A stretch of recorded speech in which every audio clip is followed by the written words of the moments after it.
Bom dia, eu glorifico o nome do Deus Todo-Poderoso. Eu acabei de fazer uma oração agora para o meu amigo Rogério, que ele não está bem, está com Covid. Porém, nós sabemos que Deus vai fazer o milagre. O milagre já aconteceu. Também falei com a minha filha, o meu genro, graças a Deus estão bem. E eu glorifico a Deus nesta manhã. Eu sou o pastor Nelson Alves de Andrade, da cidade de Valparaíso, São Paulo. Adriano Alves, tudo bem? Bom dia. Faz dias que eu não faço uma live, então eu vou fazer agora nesta hora, nesta manhã. Também eu não estou indo na igreja. Está havendo cultos, porém eu sou grupo de risco. Outros vão, porém eu não estou indo. Não sinto realmente de ir, eu preciso me cuidar muito. Eu sei o que eu estou fazendo. Não importa, né? A igreja somos nós. O meu pastor é o pastor Manuel Messias, e quando Deus prepara tudo, a gente vai. Nós iremos.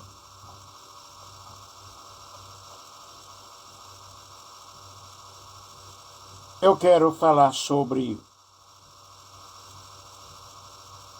o Espírito Santo. Eu vou seguir este livro, O Cristo Maravilhoso, da editora Árvore da Vida. E a Bíblia diz que no princípio era o Verbo, e o Verbo era Deus. O Verbo estava com Deus. E nós podemos observar claramente que Cristo é Deus. Cristo é o Senhor. Todas as coisas foram feitas por Ele. E sem Ele, nada do que foi feito se fez. Maravilhoso Espírito Santo. Espírito Santo do poder, Espírito Santo da glória. Espírito Santo que está conosco todos os minutos da nossa vida. Temos que acreditar nele. A presença do Espírito Santo é algo fenomenal, é algo extraordinário. Houve o derramamento do Espírito Santo sobre os apóstolos no dia de Pentecostes. E o Espírito Santo, a partir dali, ele começou, Everton de Souza, tudo jóia, ele começou a habitar na igreja, a morar na igreja. Quem é a igreja? A igreja somos nós. A igreja somos nós que fomos chamados pelo Senhor para frutificarmos, para florescermos, para anunciar as boas novas de salvação. E todos nós devemos declarar, devemos proclamar que Cristo era Deus. E muitos cristãos até não acreditam, né? Eles não creem que Cristo é Deus. Mas a Bíblia afirma que Cristo é o Senhor. O Verbo, ele se fez carne e habitou entre nós. E vimos a sua glória, como a glória do unigênito do Pai. Precisamos ver que isso foi no princípio. Quando a frase diz no princípio, percebemos que algo virá a seguir. A Bíblia começa com a frase: no princípio criou Deus os céus e a terra. No princípio existia apenas Deus. Deus era Deus e não havia mais nada. Mais nada existia. Mas João 1,14 nos diz que o Verbo se fez carne e habitou entre nós, e vimos a sua glória, cheio de graça e de verdade, glória como do unigênito do Pai. graça e verdade. João 14 nos diz que o verbo era Deus e se fez carne. O termo carne na Bíblia é positivo ou negativo?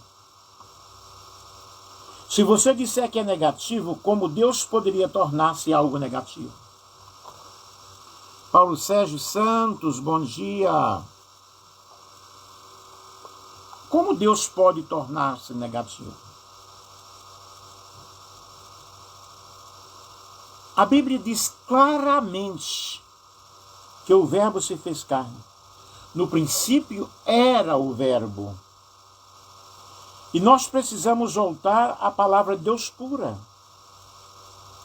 Deus não criou a carne, Deus criou o homem. Originalmente o homem era homem. Ele não era carne.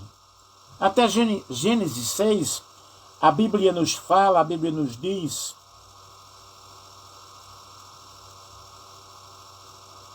algo muito lindo. Não afirma que o homem tornou-se carne.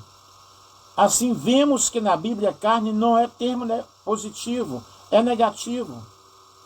Pela encarnação, Paulo Sérgio, bom dia. Pela encarnação, Paulo Sérgio, você é de onde? Pela encarnação, nós podemos observar que Deus se fez carne. Quando Deus encarnou, o homem já não era puro. Ele já era uma natureza caída. O homem caído na Bíblia, sim, ele é chamado carne. O homem tornou-se carne, e nenhuma carne pode ser justificada pelas obras da lei, mas pela graça e pela fé. A Bíblia nos diz que Cristo se fez carne, mas apenas a semelhança da carne do pecado. Em Romanos 8 diz, 8:3, porquanto que era impossível a lei, visto que se achava fraca pela carne, Deus enviando o seu próprio Filho em semelhança da carne do pecado, e por causa do pecado, na carne condenou o pecado.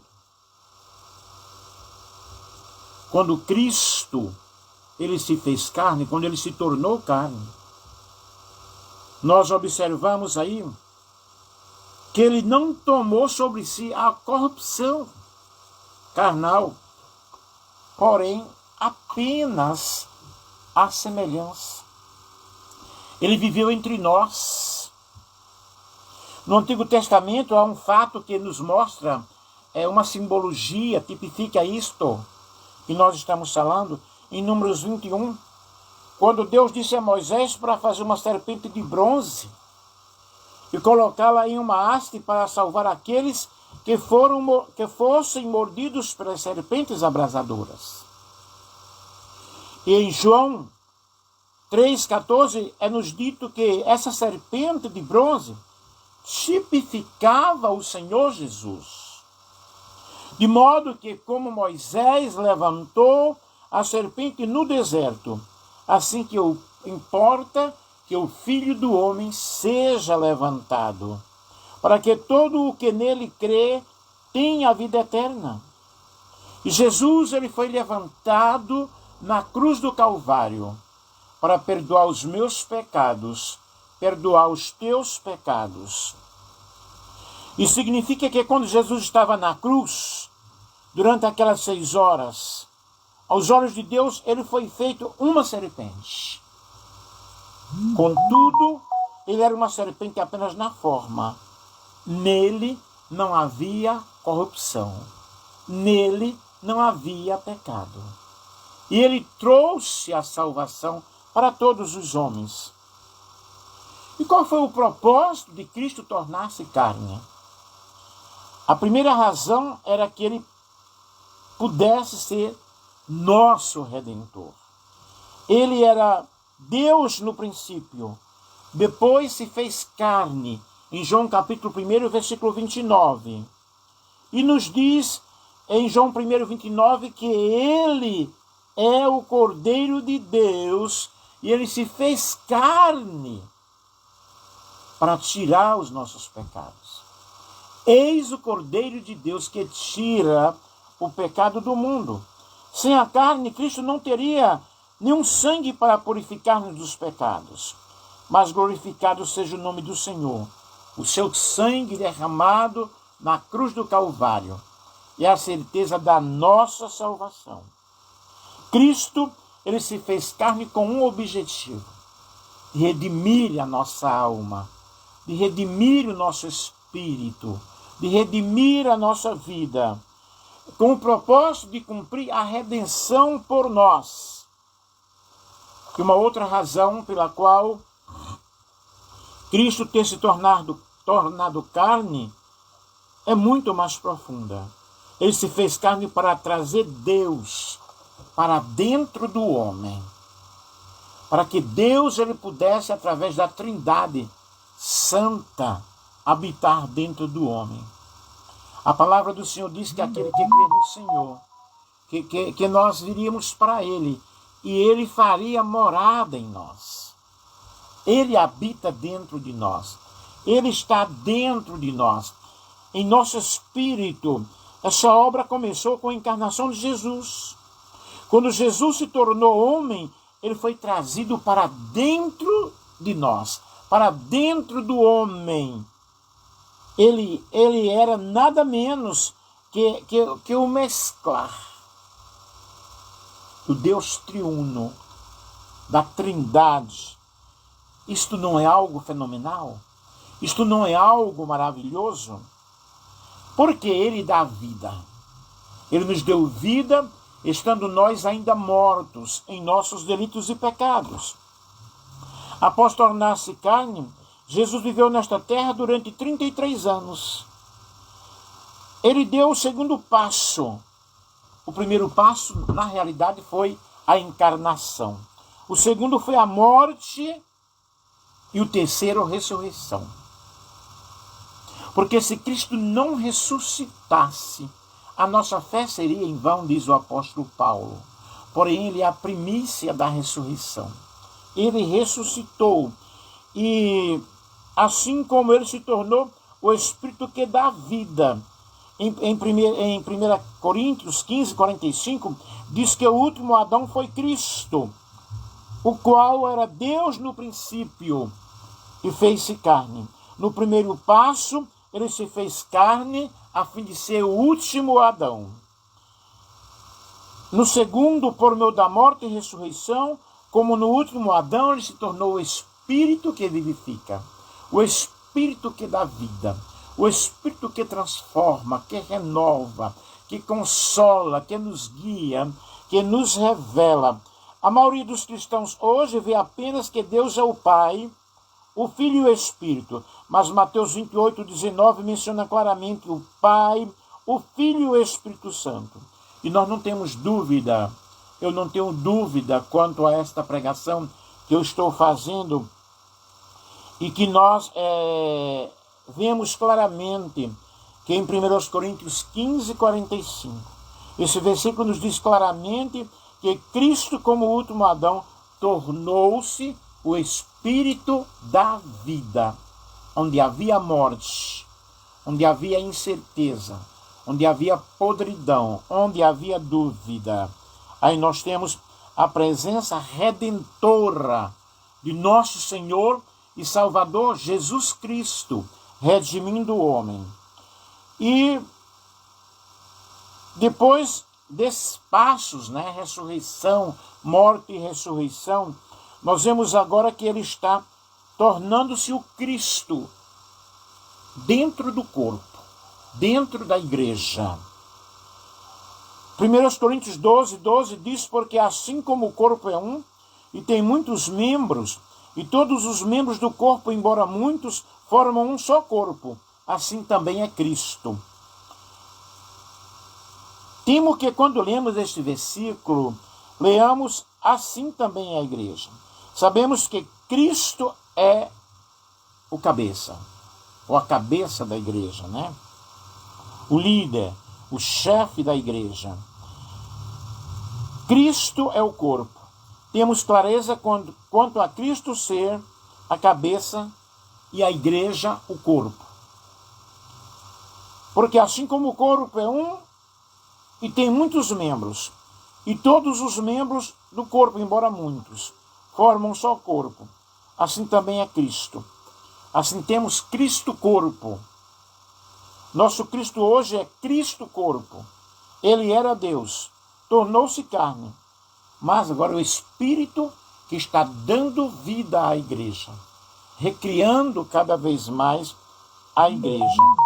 O habitar do Espírito Santo em nossas vidas, o habitar do Espírito Santo em nossos corações, o habitar do Espírito Santo dentro de nós. Aí eu tenho aqui no livro O Cristo Maravilhoso, de Whitsley. Podemos usar a madeira petrificada como ilustração. Um tronco de madeira cai em um rio e a água flui através da madeira, trazendo minerais, levando embora a essência da madeira. Por fim, o tronco ainda terá a aparência de tronco, mas o elemento interior será substituído por algo novo. Ele se tornou uma pedra preciosa. É isso que o habitar interior do Senhor Jesus está realizando em nós. De certa maneira, Ele está nos petrificando. Isso é transformação. Hoje, Ele é a água viva que flui através de nós, a fim de trazer os minerais divinos e substituir nossos elementos velhos. Não estamos sendo corrigidos ou regulados. Estamos num processo de transformação.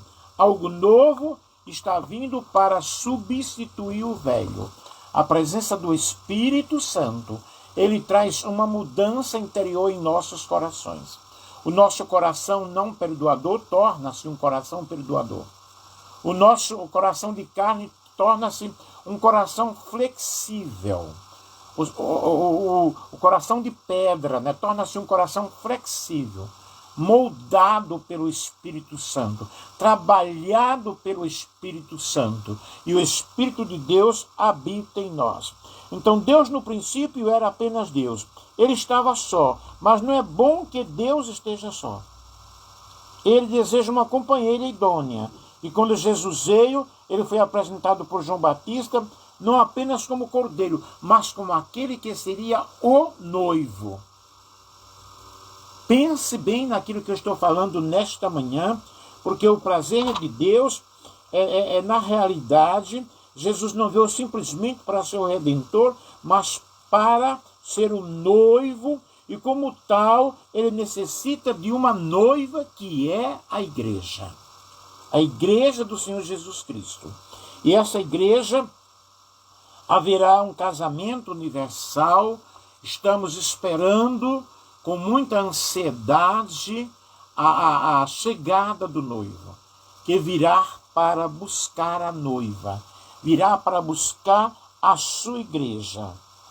E quem estará nesse grande casamento, né? Cristo nosso Deus. Dali por diante, Deus jamais estará sozinho. Nosso Deus será um Deus casado. Isso eu estou falando numa linguagem muito espiritual, para que você compreenda esse casamento de Cristo com a sua noiva. O noivo está vindo aí, tá? O Espírito flui como água viva, e o Cristo supridor está dando vida à sua igreja. A verdadeira igreja é uma igreja imaculada, sem mancha, sem arruga, invisível, composta por todos aqueles que lavaram as suas vestiduras no sangue do Cordeiro.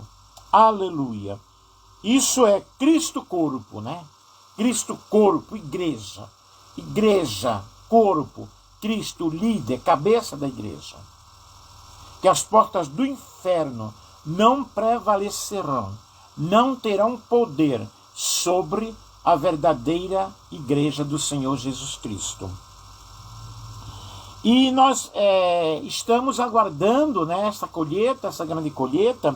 A semente ela foi semeada nos evangelhos, em Atos, ela brota, nas epístolas nós vemos o crescimento, e em Apocalipse nós vemos a grande colheita.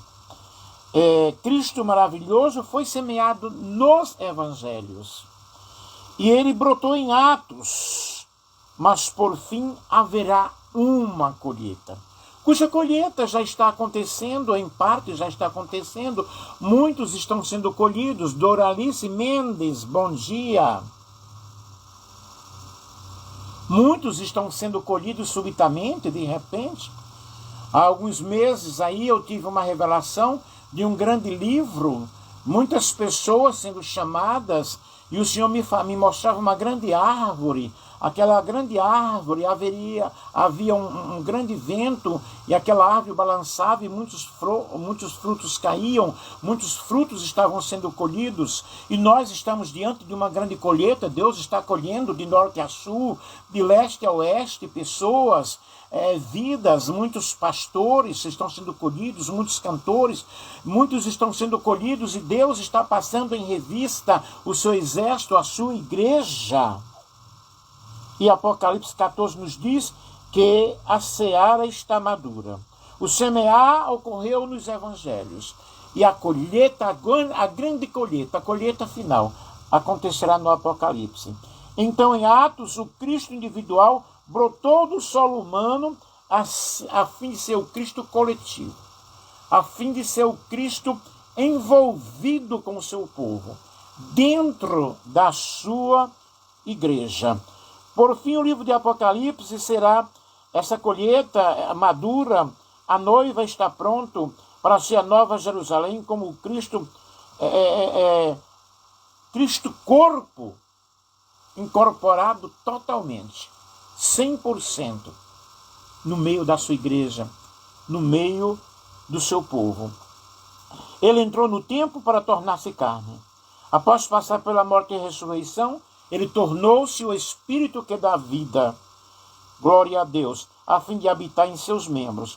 E dessa maneira ele torna-se o Cristo corpo, e se mesclar.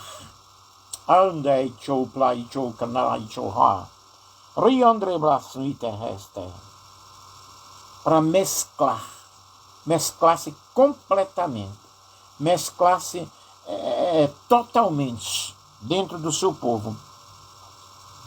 Nosso Deus, em Cristo, na realidade, ele já deu 2 passos, e agora está dando o terceiro. Nunca nós devemos esquecer que o primeiro foi justamente a encarnação. O segundo, a morte e a ressurreição. Vamos estar orando, irmã Doralice. E o terceiro, o seu habitar interior. E que esse habitar interior de Deus possa alcançar o pai da Doralice Mendes, que está com Covid, acamado. Faz pouco tempo que eu orei para um moço, para um amigo meu, da cidade de Maringá, né? E Deus me usou sobremaneira para ele, falando sobre vida. E eu quero profetizar restauração na vida do seu pai, em nome de Jesus Cristo. Eu repreendo todo o mal nesta hora. Deus, alcance o pai da irmã Doralice. Deus, faça um milagre, faça algo especial. Deus, eu vejo vida. Eu estou falando sobre o Espírito Santo que dá vida. Eu estou falando sobre o Espírito Santo que transforma, que restaura, e faça um milagre na vida do pai e da irmã Doralice nesta hora. Vamos confiar, vamos acreditar, e você vai me dar alguma resposta positiva, não resposta negativa, em nome de Jesus. Então, pela encarnação, Jesus, ele tornou-se carne. Ele fez-se carne. Pela ressurreição, ele tornou-se o Espírito da vida, o Espírito que vivifica, o Espírito que transforma. E ele agora, dando o terceiro passo, habitando em nós, seremos inteiramente cheios dele, e haverá uma única eternidade, haverá um mesclar do divino com o humano, porém o humano transformado. E nós vemos o Espírito Santo aí, João, quando ele escreve às 7 igrejas na Ásia, quando ele diz graça e paz a vós outros, da parte daquele que é, aquele que há de vir, da parte dos 7 espíritos que se acham diante do seu trono, o Espírito de Deus, então, não é um, é 7. Se é um, porque o livro de Apocalipse menciona 7 espíritos? Para ver este assunto, nós precisamos ver o que nos diz Zacarias. E me perguntou, o que vês? Ele respondeu, olho e eis um candelabro todo cheio de ouro, e um vaso de azeite em cima com as suas 7 lâmpadas, e os 7 tubos, um para cada uma das lâmpadas que estão em cima dos candelabros. Respondeu-me o anjo que falava comigo, não sabes tu que é isto? Respondi, não, meu senhor. Prosseguiu ele e me disse, esta é a palavra do Senhor a Zorobabel, não por força, nem por violência, nem por poder, mas pelo meu espírito, diz o Senhor dos exércitos.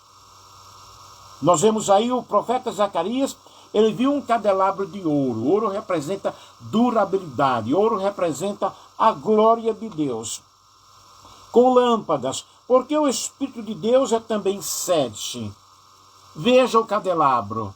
Tudo depende da extremidade que você vê, tudo depende da tua visão, como você percebe. E na parte abaixo é 1, na outra, na parte de cima, são 7.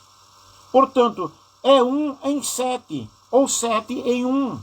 O anjo perguntou ao profeta o que era isso. Ele disse, é a palavra do Senhor. A resposta é, isto é o Espírito. O que o profeta viu era o Espírito. Se quisermos saber que são os 7 Espíritos de Deus em Apocalipse, nós temos que voltar para Zacarias. Quase todos os termos utilizados no Apocalipse têm uma fonte no Velho Testamento, tem uma fonte no Antigo Testamento. O Espírito de Deus é um mistério, é um mover em 7. 7 é a pluralidade, totalidade, é a perfeição. Então o número 7 significa a complementação do mover de Deus. Deus, ele é perfeito. Ele, quando faz uma obra, ele faz uma obra perfeita. E ele está trabalhando nesta manhã, na minha vida, na tua vida, através da perfeição. Exaltado seja o nome do Deus Todo-Poderoso.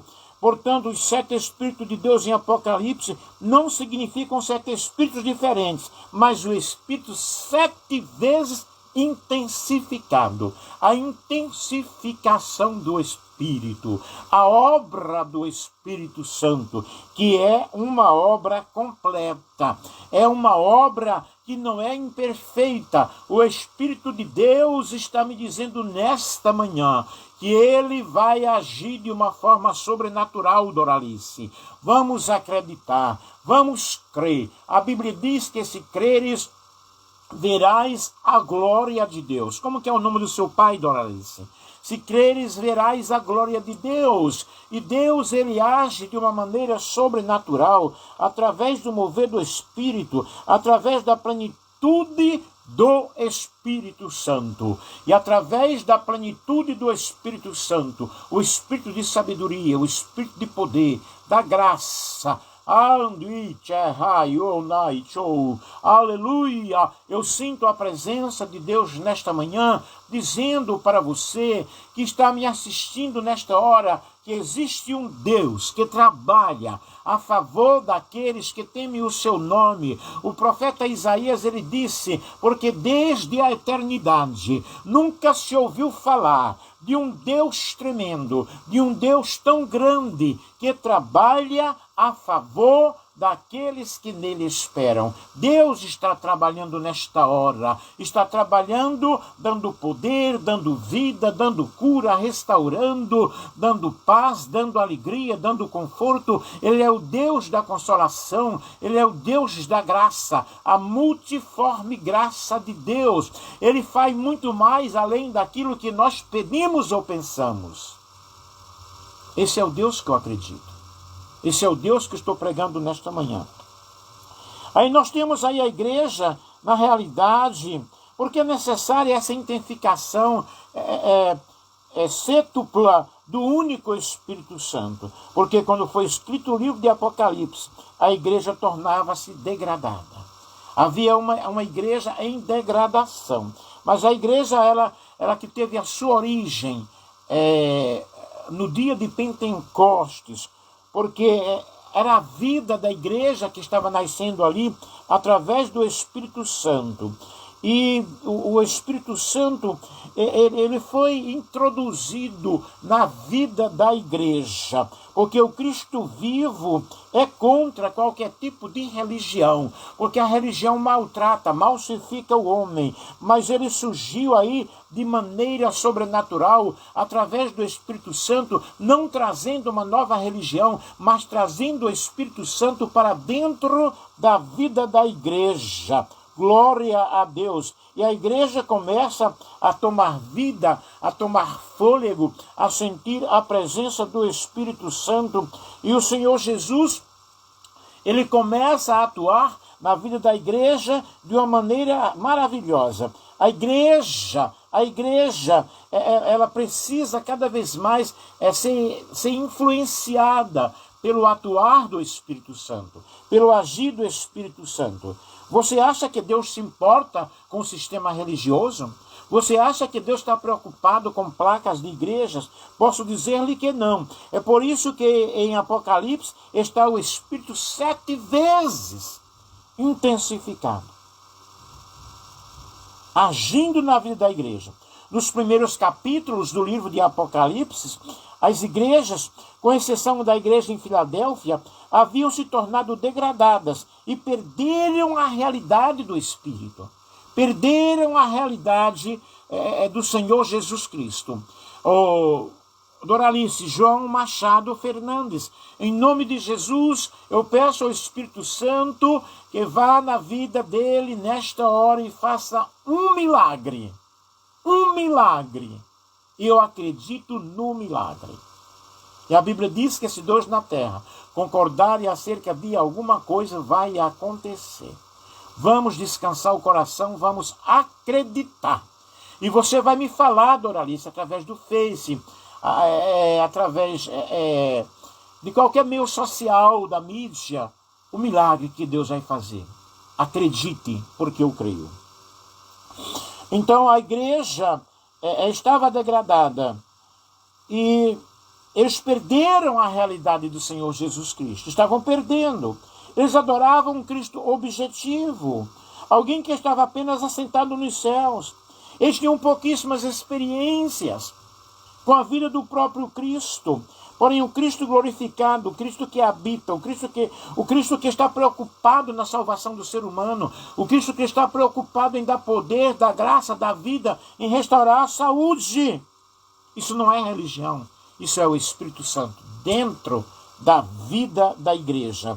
Eles tinham pouquíssima experiência de Cristo como Espírito que dá vida habitando neles como realidade.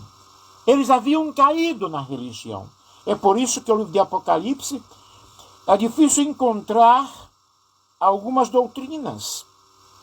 Não há nenhuma doutrina de justificação, santidade, lavar os pés, uso do véu ou batismo. Não há nenhum formalismo ou hierarquia. Não há nenhuma menção de presbíteros ou diáconos. Nesse livro não há nada a não ser o Espírito do da Tchetcha, Lai, Chou, Menahai, intensificado na vida da igreja. No cristianismo de hoje, nós encontramos muitas formas, nós encontramos muitos regulamentos, nós encontramos muitas regras, até o cantar das pessoas, até o louvar das pessoas é algo muito formal. Porém, os verdadeiros adoradores adorarão ao Pai em espírito e em verdade. E Deus está em busca de verdadeiros adoradores, que adorem o Senhor, que adorem no seu espírito, que sintam a presença da igreja. Os líderes nas igrejas em Apocalipse não são chamados de presbíteros, não são chamados de diáconos, mas são chamados de anjos. Quanto ao anjo que está em tal igreja, o Espírito afirma, não há hierarquia. Ele simplesmente são os que brilham. Aleluia. No livro de Apocalipse, o Senhor denuncia o formalismo religioso. No livro de Apocalipse, nós temos ali o Espírito provocando mudança na vida das pessoas. Eu estou chegando aos momentos finais. Mas o que é a religião? A religião é adorar a Deus, fazer o bem, ajudar os outros, corrigir a si mesmo. Tudo isso sem Cristo. Porque pessoas que sem Cristo também fazem isso. Tudo é bom para Deus ou para o homem. E não tem Cristo. Mas aquele que serve a Deus, nós mortificamos os nossos corpos mortais. E nossa bondade deve ser Cristo. Sem Cristo, tudo é religião. Sem Cristo, não passa de uma utopia inalcançável. Mas com Cristo, nós somos mais do que vencedores. Muitas pessoas hoje estão preocupadas com doutrinas, estão preocupadas com costumes, estão preocupadas com regras. Mas todo aquele, aleluia, que conhece a palavra do Senhor, não vai agir igual os escribas e os fariseus. E há muitos escribas e fariseus no mundo atual, no mundo de hoje, que agem sem o Espírito Santo. Mas o que é que nós precisamos? Nós precisamos da presença do Espírito Santo. O Espírito Santo que arde em nossos corações. O Espírito Santo que observa. O Espírito Santo que diz assim, Apocalipse 5, 6, nos diz que os 7 Espíritos ardentes são os 7 olhos do Cordeiro. Então vi no meio do trono e dos 4 seres viventes, e entre os anciãos de pé, um cordeiro, como tinha sido morto. Ele tinha 7 chifres, bem como 7 olhos, que são os 7 Espíritos de Deus, enviados por toda a terra. Eis aqui um cordeiro com 7 olhos, que são os 7 Espíritos de Deus. Tudo sabemos que os olhos não são apenas para ver, mas para observar. Observar o que se passa na terra. Observar. E todas as vezes que nós nos reunimos, todas as vezes que nós nos congregamos, a presença do Espírito Santo está ali, falando, nos orientando.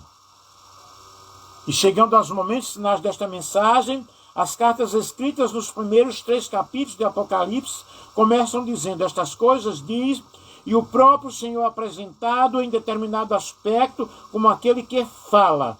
Quem tem ouvidos, ouça o que o Espírito diz às igrejas. É o Espírito que fala. É o Espírito que convence. É o Espírito Santo que nos dá vida. Originalmente é o Espírito quem fala às igrejas, por fim tal falar torna-se o falar do Espírito e da noiva. O Espírito e a noiva dizem, vem. E concluindo, o Espírito e a noiva tornam-se um, de maneira que devem ter o mesmo falar, o mesmo agir. Que o Senhor Jesus, Ele tenha misericórdia de nós, e que nós possamos entender o agir do Espírito Santo. Joaquim Bezerra Neto, que Deus te abençoe.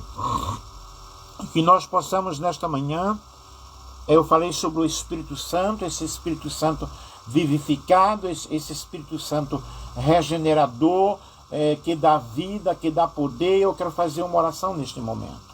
Pai amado, Pai querido, Pai santo, em nome de Jesus. Nós queremos, ó Deus, que a Tua glória, que a Tua misericórdia, que a Tua graça. Doralice, você está aí, o seu pai está na tua casa? Deus, em nome de Jesus Cristo, eu quero, Senhor, que Tu vai agindo nesta hora, através desta live, na vida de cada pessoa. Na vida do Joaquim Duarte, Senhor. Abençoa o meu irmão, meu amigo, toma dentro da Tua presença. E eu peço ao Pai que Tu possas abençoar o Paulo Sérgio, ó Deus. Toma diante de Ti, diante do Teu trono, o Everton Souza, o Adriano, aqueles que entraram, aqueles que estão nos assistindo, a Doralice, o José Machado Fernandes, ó Pai, eu quero que Tu hajas neste momento. Eu quero que Tu hajas nesta hora com a bênção de cura. com uma bênção de poder, com uma bênção de restauração. Mais uma vez, Senhor, eu quero que o teu nome seja exaltado, ele seja glorificado. Espírito Santo, tu és o Espírito que dá vida.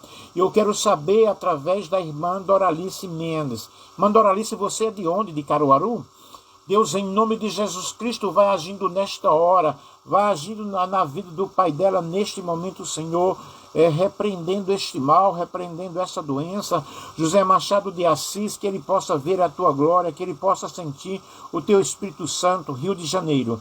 Que ele possa, ó Pai, em nome de Jesus Cristo, vai agora, entra no lado da Doralice, faça algo tremendo, algo novo, algo especial, algo inédito. Deus, eu estou pregando a tua palavra, não como um religioso, mas como um profeta do Senhor, como um homem, Senhor, cheio de defeitos, também cheio de erros, mas que a tua graça tem me envolvido de uma forma muito grande, muito especial. Deus, em nome de Jesus Cristo, pelo poder do teu nome, pelo poder da tua palavra, o teu Pai está aí com você, Doralice. Deus, em nome de Jesus Cristo, eu sei que tu és grande, eu sei que tu és fiel, eu sei que tu és tremendo. A tua glória vai entrando dentro do lar da Doralice, na vida do pai dela. Deus, muda tudo, entra nos brônquios, entra nos alvéolos. Deus, tu vai além da medicina, louvado seja o teu nome. Tu vai além da medicina, Senhor. Portanto, Deus, faça algo grande, repreenda toda dor. Eu não sei, Doralice, se ele está sentindo dores neste momento. Deus, repreenda toda dor, todo cansaço, toda falta de ar. Entra nos brônquios, entra nos alvéolos. Oh Deus, eu ordeno que este homem se levante da cama ainda neste dia. Aleluia! E que a Doralice possa testificar no Face que através de uma live o pai dela foi curado. Deus, em nome de Jesus Cristo. Doralice, eu vejo uma bola de fogo, aleluia, descendo. E eu acredito que essa bola de fogo é para queimar todo o mal, para queimar toda a enfermidade. Eu estou todo arrepiado aqui, você não pode ver, mas eu estou todo arrepiado aqui. Aleluia. Deus, ele é Deus que fala. Deus, ele é o Deus que revela. Deus, ele é o Deus que abençoa. Não porque nós somos bonzinhos, mas eu acredito na cura, eu acredito na restauração. O Espírito Santo da vida entrando na tua casa nesta manhã. E o nome do nosso Deus, ele sendo exaltado. O nome do nosso Deus, ele sendo glorificado. Pai, eu te agradeço. Eu te agradeço porque tu és bom. Eu te agradeço porque tu és o Pai da misericórdia. Deus, e que todos sejam abençoados neste dia. Que todos sejam abençoados nesta manhã, Senhor. A tua palavra é fiel. A tua palavra, ela é grande. Doralice, pergunta para o teu pai, se você pode falar com ele agora, como é que ele está se sentindo. Fala para ele, que eu fiz uma oração por ele. Pergunta para ele, me dá uma resposta aí se for possível. Aleluia, como ele estava antes da oração e como ele está depois da oração. Eu vou aguardar aqui. Louvado seja o teu nome. Nós exaltamos o nome do Cordeiro de Deus. Nós exaltamos o nome do Senhor. Deus, ele é tremendo. Deus, ele é maravilhoso. Sabemos que Deus, ele faz coisas grandes. Deus, ele está para abençoar todas as pessoas. Muitas pessoas que já assistiram às minhas lives, que antes eu fazia muito mais, foram curadas, foram abençoadas, fizeram um pacto com o Senhor, fizeram um pacto com Deus. Para Deus abençoar, não precisa a gente estar perto, porque Deus é o Deus de perto e também o Deus de longe. Sinta-se abençoado nesta manhã. Sinta-se abençoado neste dia, para a glória do Deus Todo-Poderoso. Jesus Cristo é o Senhor. Jesus Cristo é o nosso amigo mais chegado que o irmão. Eu vou terminar aqui lendo um salmo. Deixando um salmo para todos vocês. Vamos confiar em Deus. Vamos confiar na sua palavra. E o salmo que eu vou ler aqui é o Salmo 23, que eu gosto muito. Esse salmo cumpre-se na minha vida cada dia. O Senhor é meu pastor e nada me faltará. Ele me faz repousar em pastos verdejantes. Leva-me para junto das águas de descanso. Refrigera minha alma. Guia-me pelas leis da justiça por amor do seu nome. Ainda que eu ande pelo vale da sombra da morte, não temerei mal algum. Porque tu estás comigo. O teu bordão e o teu cajado me consolam. Preparas uma mesa. Amém, Doralice. Preparas uma mesa na presença dos meus adversários. Unges a minha cabeça com óleo. O meu cálice transborda. Bondade e misericórdia certamente me seguirão todos os dias da minha vida. E habitarei na casa do Senhor para todo sempre. Palavra do Senhor para os nossos corações. Que Deus abençoe a todos, em nome de Jesus.